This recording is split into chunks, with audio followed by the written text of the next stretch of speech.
Thank you for tuning in to the BizNation podcast. My name is Kerry Zarb, and I've been helping business owners just like you go from headache to heaven in a heartbeat for over 20 years. I'll be giving you all the top advice for getting started in your business, but I'll also be speaking with some of the best business minds to inspire you with valuable insights to help you get ahead in your business. If you've ever hit a roadblock or lost your passion, then this is the podcast for you.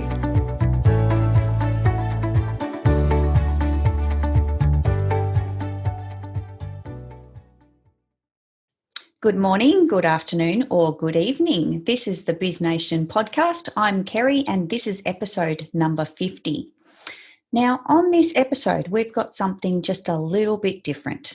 We have another Kerry joining us. I know what you're thinking. There's enough Kerrys in the world, and let alone this Kerry in this podcast, but now it's going to be Kerry to the power of 2. So just when you thought it was safe, sorry guys, it's not. Welcome to the show, Kerry. It's great to have you here. It's great to be here. You know what they always say, double the Kerry, double the fun. Yeah, that's it. Exactly. Awesome. Thank you so much. I really appreciate your time. And we're just going to dive straight in and get some awesome value to the listeners in this episode. And I think it's going to be fun as well. So thank you. So, Kerry, tell us about yourself. What's the backstory and what's everything that's brought you to where you are now in a nutshell? Okay, so I am 53, and my basic message is always that at any point of your life, you could be whoever you want to be, and you could live any life you want to live. But you have to get to work, and you have to roll up your sleeves and use your tools, but do the work, and then you can get there. So I do believe in visualization and actualizing, but I also think that there's an element of hard work, which I think sometimes people forget about. They just think they could wish it and make it happen, but I believe that you need to do the work. So I was at different times in my life. I dropped out of college originally. I decided to world traveled all over, backpacking by myself. And then I came home, settled down, married my husband. We had 5 kids. And about halfway through, after my 3rd child, I decided to go to law school. And the reason I decided to do that is because I always believe that you should never, ever have a dream without following through with it. So I had always wanted to be a lawyer. So I was like, I'll just become a lawyer. And people are amazed by that, but I didn't give it a lot of thought. I just did it. Yeah. And it was pretty cool. We could talk about that later. I had a very interesting experience in law school that I would like to talk about later. But anyway, so I went to law school. I started working as an attorney, and now, I had 2 more kids in law school, so now I had 5 kids, and I'm working as an attorney. And it was just that typical story. I wasn't great at home, I wasn't great at work, and it was just too much for me. So, typical type A, I decided to start doing yoga all the time, and I took a yoga teacher training, and I knew pretty much right away that I would leave law and go into yoga and start teaching yoga. And that has morphed through the years into teaching athletes peak performance and mindset. And then I moved into coaching. And my basic message is always, you can be the person you dream of being. You can live the life of your dreams. I'll teach you the tools, but you have to use them. And it's the way I live my life, and it's the way I work, and it's the way I raise my kids. And I believe this message, not like as some abstract thing, but as something I have personally lived and continue to live. Awesome. That's fantastic. So at what point in time did this change occur? So you went to law school and then you were the attorney, but then you flipped over to the yoga. Was that like 10 years in law or give us a bit? I was in law around, it was probably 5 years in that I started really getting serious about yoga. And then it took me a little bit of time before I had the courage to leave law, because you have to realize, maybe you could understand as a woman, when I was a stay-at-home mom, people would ask me what I did for a living, and then their eyes would kind of glaze over when I said I was a stay-at-home mom. And then when I became a lawyer, that was really impressive. And, I was definitely getting a lot of kudos. Plus, I got to dress up really cool for work all the time and feel really important. And I'm a woman. I did enjoy that. And I enjoyed being a lawyer. I love reading. I love helping people. And that's what law is all about. But it just was the wrong timing. You know, if I had finished college when I was supposed to and gone straight to law school, I think it would have been a different situation. But because I had already had children, what was happening was I was paying someone almost as much as I was making so that they could take care of my kids. And I wanted to raise my children. So I've always been into wellness. I was a competitive gymnast as a child. So it was such a good fit for me. I was a psych major in college, and I've always been a student my whole life. So it was really the perfect job. And I think that it was always meant to be. I was just making my way there. Right. But Yeah. I don't regret law school, and I don't regret working because it was a necessary step for me personally.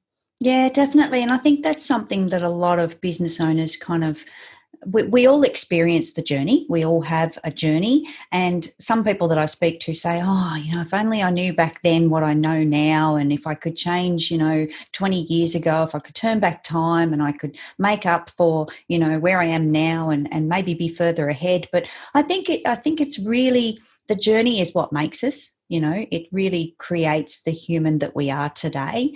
And I personally, and many other people that I know as well, actually embrace that journey and actually say, you know what, that all happened for a reason. And like you said, timing in life is just so important, don't you think?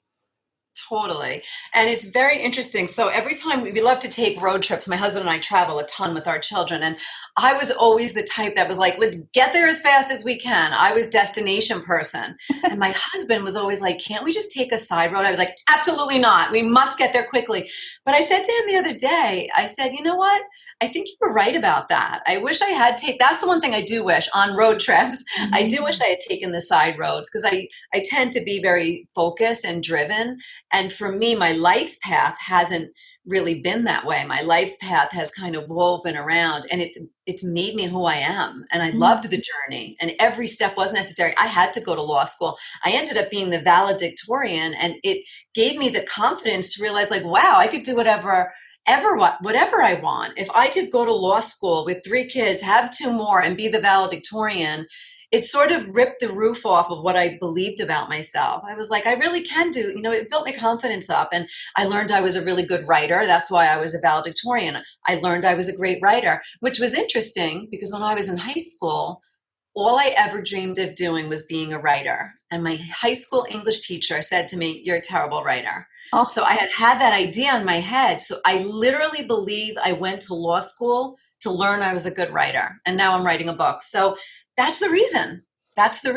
Yeah. And that's interesting because now I'm just right this very moment, I'm thinking back to here in Australia, we call it high school. And my high school education, I was not very good at maths, like actually quite terrible at maths. But now I work in, a lot of my clients are in the finance space, and I'm a bookkeeper and a BAS agent. And yeah, what a weird transition, right? Like that just happened from owning my first business and having to do the books myself, and then turned into further education down the road. So it's amazing when you think back to those younger years. It may not have been your calling at the time, and it may not have seemed, to your teachers that you would go down that path. But it's amazing how we transform as humans. And I think, as we get a little bit older and a little bit wiser, we discover things about ourselves, right? Yeah, because don't you think, for me at least, I know for sure that learning in a vacuum is very difficult.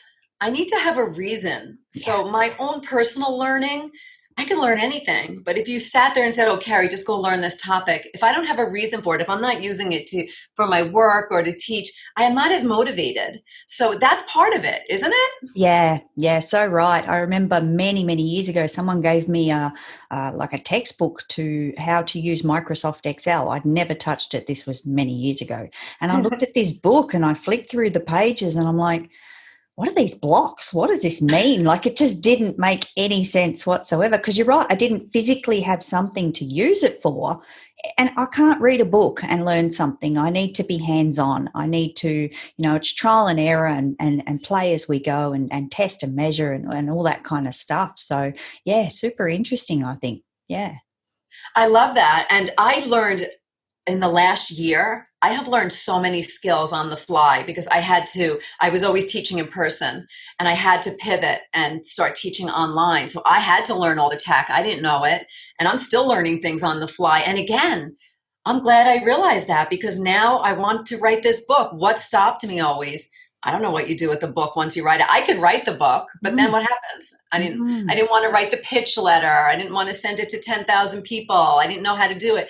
But now I'm just like, oh, I met a guy who published a book and he's walking me through it. But I have a reason. I have a reason. If you just sat and told me, I'd be like, yeah, whatever, who really cares? So it's amazing what humans can learn. It really Yeah, is. yeah, definitely.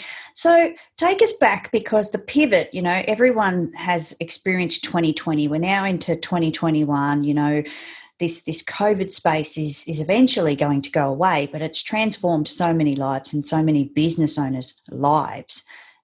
Tell us about your experience. How did that look for you when you had to pivot from this face-to-face to this virtual space? Originally, when it happened, it was hard and fast here. I live in New York, so we were hit like a train. And my husband wasn't really working. My husband wasn't working at all. I had a few clients online, and I had always had a Zoom room for these private clients, but for the most part, everything I did was in person. One of the hardest things I had to get around was this idea that my time equals my money. And I'm still struggling with that, because I want to make online courses, but in my head I always think, oh, 1 hour of my time equals this amount of money. So as I get bigger and bigger and go on to bigger stages, I need to overcome that. But for the first few months of the pandemic, we have our 5 kids. They were all home, and my oldest kids are 21 and 25. So it was nice, actually, for the first time to have everybody. And our younger kids are 12, 14, and 17. So they had never really remembered living in the house with the older ones. So it was really beautiful for our family. We had dinners and it was so nice. But then after a couple of months, I was like, I really need to start doing something, because I wanted to get going. So I started teaching in people's backyards. And then I had always paddleboarded and I had always taught yoga. So I was like, oh, I'll teach paddleboard yoga. And Kerry, before I knew it, I was teaching every single day, and I created this entire paddleboard yoga company. 2 of my kids started working as guides, and it was a moment that I said to myself, wow, I could just create a business like this out of nowhere. Yeah, And it was just reminding me, what happens? You get busy. So my business was great. I was working with athletes, a lot of athletic teams at high school, college level, a few minor league teams. Yeah, I wanted to go to the major leagues, but I didn't really have contacts. But I was happy because I was busy with my kids. I was busy with my job. My husband was busy with his job. So you could kind of go along for a while. Yep. And yeah, I wanted to write a book and I wanted to make courses, but it's like I had so many things on my plate. So for me, the pandemic was a time to get rid of all the distractions and get super real and be like, all right, Kerry, if you're really going to preach that you could be whatever you want to be, you have some unrealized dreams. And just doing that paddleboard yoga company made me realize I could write a book. I could do a course. I didn't know how to do a paddleboard yoga company, but I figured it out. I don't own paddle boards, but I found 2 people that own paddleboard yoga companies, pitched them. I didn't even know how to pitch. I didn't even know. I never pitched myself. All my work came through word of mouth, but I learned how to do all of this. And it wasn't even really out of necessity, truthfully. It was out of a desire, because I'm not one to sit around. Like the first few months of the pandemic, because my family was home and we were having dinners together, my husband and I were renovating our house like on our own. We were just doing some work that we wanted to do. So once that was done, I wasn't sitting around. I wasn't about to sit there doomsday scrolling or being on social media. So I'm always a doer, because I believe that that's the way to keep yourself in a good headspace, especially like during a global pandemic. So, now I'm just not just living my dreams that I have, like my little dreams. Now I'm willing to live even my biggest dreams. And even if I don't get there, I'm loving the journey, like we said. I really am. Yeah, and I think that's where it's quite interesting. We've now got there's 2 Kerrys here, and they're very similar, because there was no pity party over here. Like when Australia went into lockdown, and particularly where I am into lockdown and even pre-lockdown, I had this extra time, and it was like, oh, how can I take advantage of this? How can I use this to self-educate, self-improvement, all this kind of stuff. And like you ask my family, I did not sit still. Like it was just the perfect opportunity to nut out some of those tech struggles because like yourself, Kerry, I was literally so busy before just doing everything. And you just got into this, you just kept going, you didn't even realize until everything kind of came to a grinding halt and you went, well, hang on a minute. What do I do now? And I think I literally took like maybe 2-3 days tops where I went, this is the life. And then I went, okay, I'm bored now. Let's go. I'm not one to sit there on social media and just dwiddle away the day, watching Netflix or anything like that. And there's moments of that now, obviously, that's always in your life, but not in that mass capacity. It's always about, okay, what's the next step? What's the next move? Where am I going next? So it's funny that we're so similarly wired like that, I think, and with the same name as well. Exactly. It's very funny that there's two Kerrys and we have the same outlook.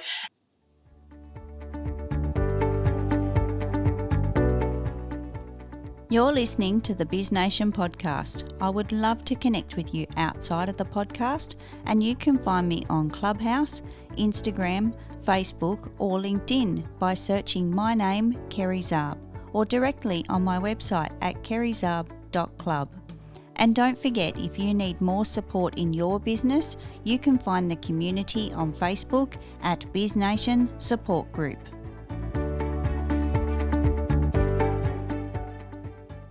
And I did for the first couple of days do some doomsday scrolling, especially when it first hit in New York.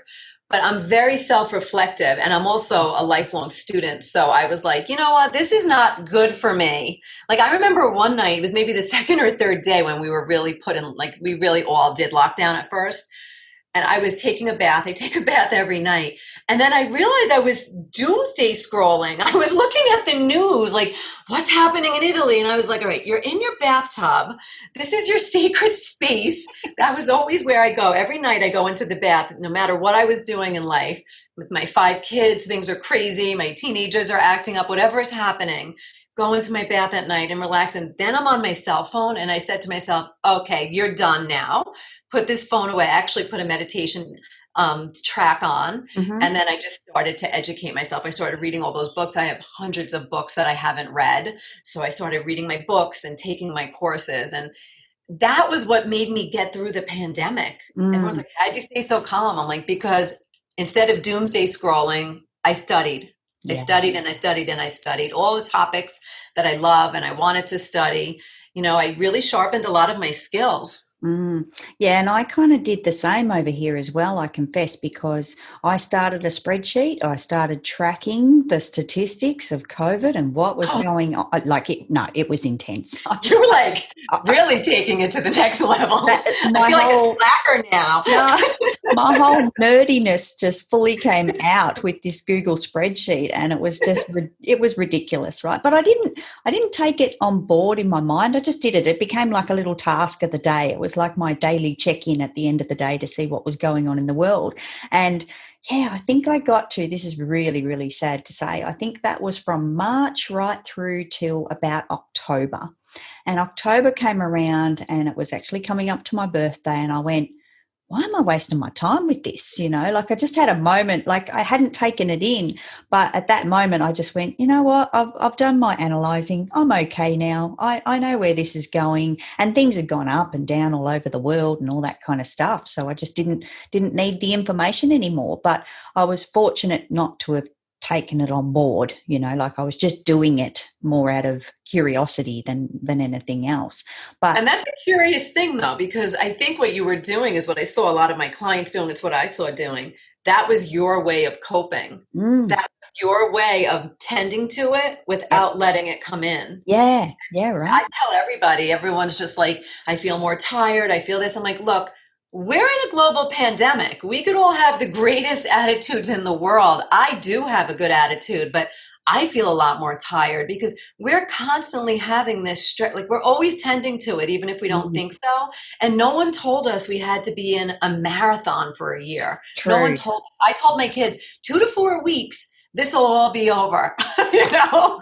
So we have to give ourselves a little break too. Even if you fall. So I never watched TV my whole entire life, and I didn't watch it for most of the pandemic. But the last couple of months, I started watching a show with my youngest son, and I said to my husband, it's actually nice. It's just relaxing. And, I think it's okay to give yourself a little break right now. And even Yeah. if it's not what you would typically do, I think it's fine. I really Yeah. do. No, you're right there. And I think earlier than that, I'd switched off social media. I think when the pandemic first started, I, signed up to the local news things on my feeds and all that kind of stuff. That got switched off pretty quick because the media just takes things to a whole nother level. It's just, this clickbait stuff that's out there. And you read the headline and you're like, oh, did that really happen? And then next minute you're reading the article going, that didn't happen.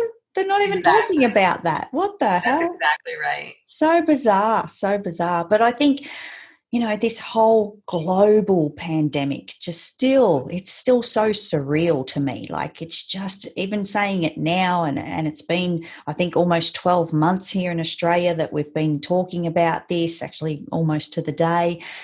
And yeah, like yourself, we probably had a bit of a perception, maybe 6 months this will go on, like we kind of put it in our minds that this is just a hurdle, another thing in life, another challenge. And here we are a year later. It's insane. And not only that, though, I feel like we don't even know the results yet because we're still in it.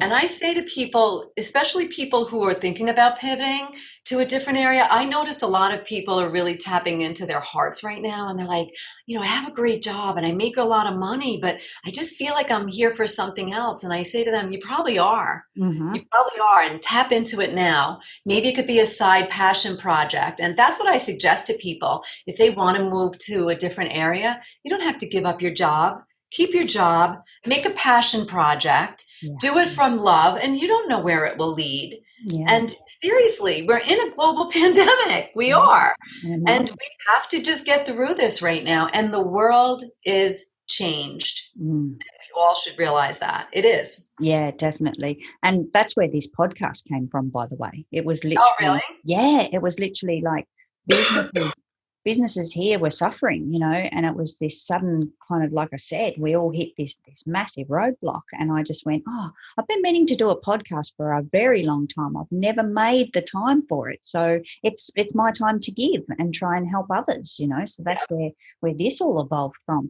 But yeah, it's just been, and I think I'm probably too positive and I'll probably get criticised for saying, but I'm grateful for this experience. I really am. And that's me again and my positive kind ofness coming out, because I'm grateful that I got to hit the reset button. I had that opportunity, and I don't think there's many generations that can say that, that can actually say they had this epic period of their life that changed their life. COVID has changed my life. It really has.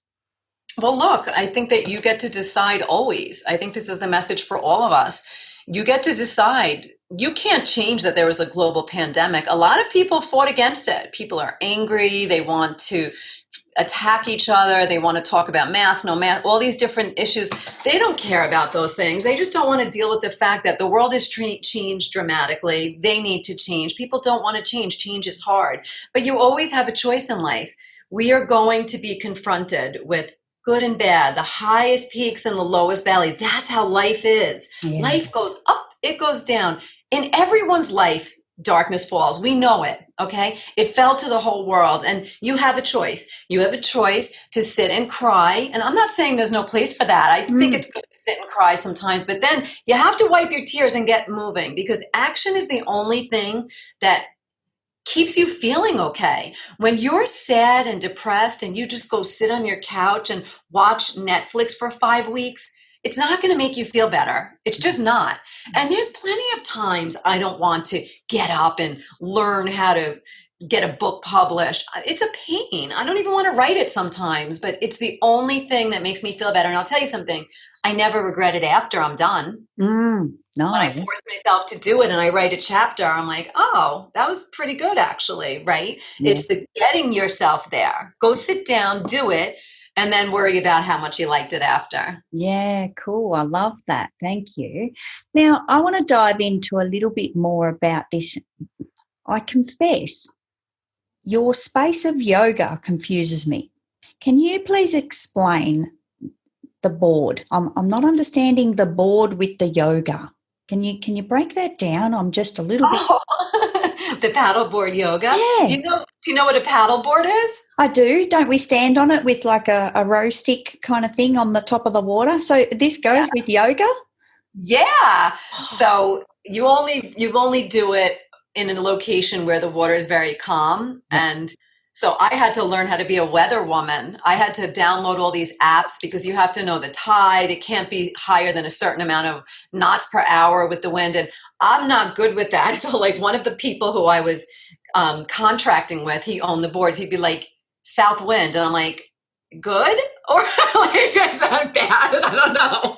So I would just call him and be like, is it good or bad? I don't want to talk east, west, north, south, please.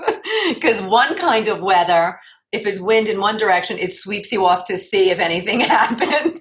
But the other kind sweeps you back to shore. So you want the one that sweeps you back to shore in case of an emergency.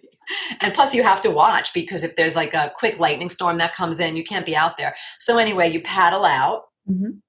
We have anchors, which we just made them. I had weights and I had rope and we made the anchors. I mean, literally there is paddleboard yoga, but it's in its infant stages. It's not like a huge thing. It's very cutting edge what I'm doing. Right. But you paddle out there, you put the anchors down, and I teach a yoga class. And it's a lot more meditation. I do breath work, and they're very easy yoga poses. And we're not like going crazy up there. Wow. It's interesting though, because I'm very good at yoga because I was a gymnast, and poses, good at yoga, I mean that the poses look good. Mm-hmm. That's not really yoga, but that's a story for another day. But the actual poses, they're much harder on the board. So simple standing pose is much different than it would be on land. So people who a lot of yoga teachers came to my classes because it was very challenging. And honestly, it's so peaceful out there because you're literally in nature. I had this mommy duck that had just had ducklings when I first started teaching, and her babies would come over near me and she would always squawk at them and make them leave. And then about halfway through the summer, they were a little bigger. She let them come all the way up to my board. So I was like, oh, I'm part of nature. I am just part of nature. And I really felt the oneness, which was interesting during a global pandemic, that I really, really felt one. Yeah. But it's a beautiful practice. Paddleboarding in general is awesome. I just love it.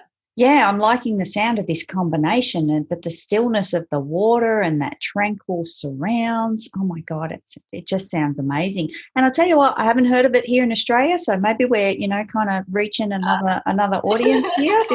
This could take off, and maybe we should stamp your name on it here in Australia as well.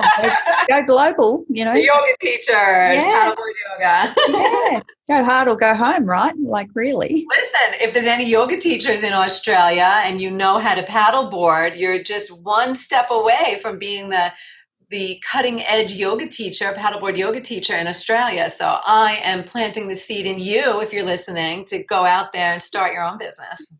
Amazing. How cool. And you heard it here, and it happened here.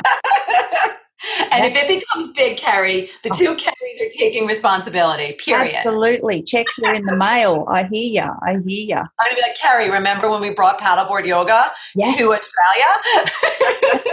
That's it. The Kerry paddleboard. The Kerry paddleboard yoga. Yes, I can see it now. Awesome. And you guys are crazy there. You're very daring and risky. When I traveled, every Australian I met was like a climber.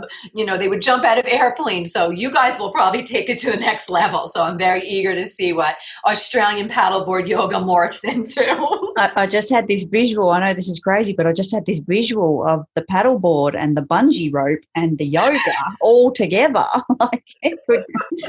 There's a guy out there that's like, I could do this. For sure. I love it. And as you were thinking that, I was having a vision of a paddleboard and a kite and yoga moving. They do that, don't they? Don't they launch off the beach with these big, like parachute type of thing. Yes. This is what it could be. This is what it could be. That's amazing. And I do yoga as you're whizzing through. Beautiful. Nice, peaceful. Try to meditate then. Exactly. I love it. Now, listen, I want to go to another little section here for a second. We met on Clubhouse. Yes. It's shortcutting because you could hear them and then you go to their Instagram and you could scroll back and you could kind of see who they are and you could decide right then on the spot. And I'm finding a lot of like-minded friends that way. And throughout the whole pandemic, I have been, even before Clubhouse. Yeah. I just think that I got really clear on who I was going to push further away from me.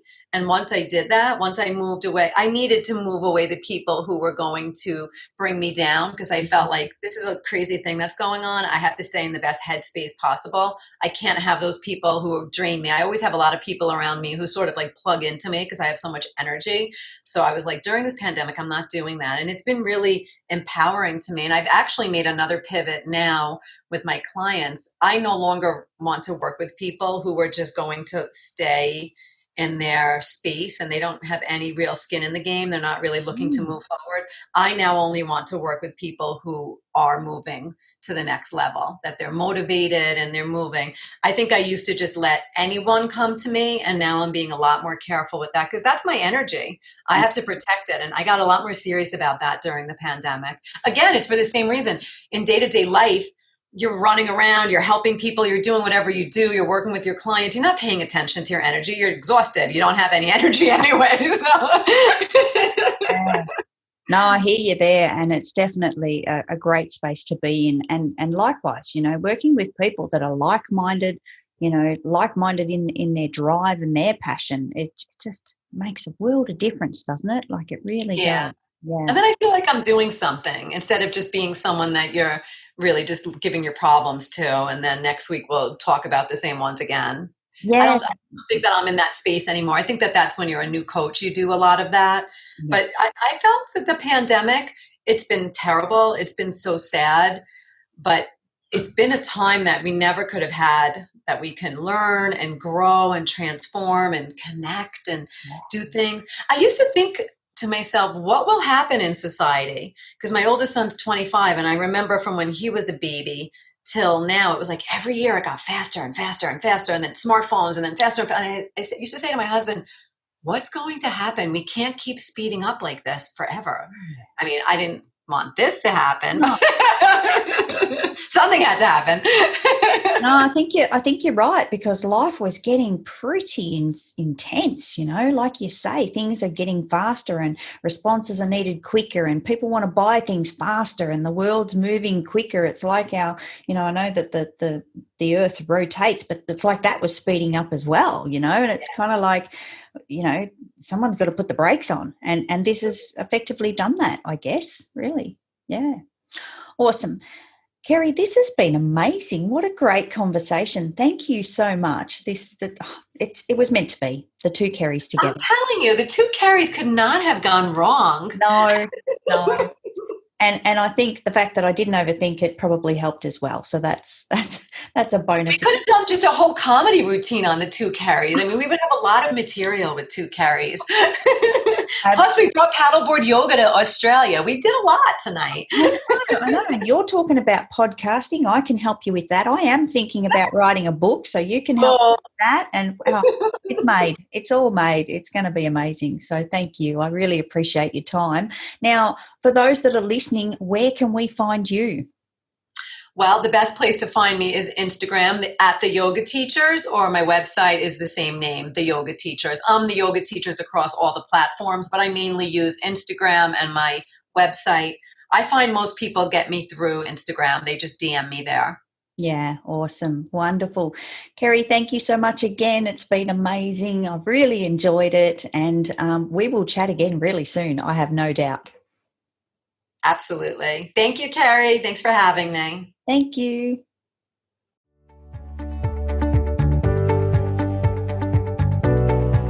Thank you for tuning in to the BizNation podcast. It was lovely to share this episode with you. Remember to subscribe to catch all future episodes, and I'd also very much love it if you'd leave me a rating or a review. Until next time, remember that you can also go from headache to heaven in a heartbeat.